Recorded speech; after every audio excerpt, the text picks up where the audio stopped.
ওই যে দক্ষিণ পাড়ায় টিন দিয়ে যে একটা বাড়ি বানাইতেছে ওই বাড়ির চাচাটা কি নিছস? ও গরিব তাতে আমার কি? ওরে গরিব আমি ধর্মই তো কিছু নাকি?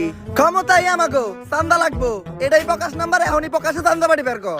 প্রিয় অভিভাবক, আপনি যে সিলেট সাদা পাথর থেকে পাথর আনার দায়িত্ব দিয়েছিলেন, এই যে পাথর লয়ে আইছি। পাথর এত সুডু আর মাত্র একটাকে, তোরে না টাক বেরে বেরে পাথর আনবার কইলাম। অভিভাবক, আপনার থেকে বড় বড় নেতারা তো সব আগেই লুইটে পুটে লয়ে গেছে, আমি যে এই দুইটাই পাইছি, তাই এই দুইটাই লয়ে আইছি। দুইটা কইলি, ইনে তো পাথর মাত্র একটা, আর একটা কই? অভিভাবক, পাথর আমি দুইটাই নিয়ে আইতেছিলাম, কিন্তু আহার পথে একটা পাথর আরেক নেতারে চাঁদা দেওয়া লাগছে। যাই হোক, তুই চান্দা তোলা শিখাই গেছস, ভাবতাছি সামনে তোরে বড় একটা পদ দিয়ে দিমু। প্রিয় অভিভাবক, আপনি আমার কি পদ দিবেন? আপনার নিজেরই তো পদ নাই। এগুলো কইস না, এলাকার মানুষ শুনলে আবার চান্দা দিব না। আর ভাবতাছি এলাকায় একটা রাডার লাগাম, ইদানিং এলাকার উপরে দিয়ে অনেক বিমান যায়, বিমান থেকে অটো চান্দা কালেক্ট হয়ে যাইব।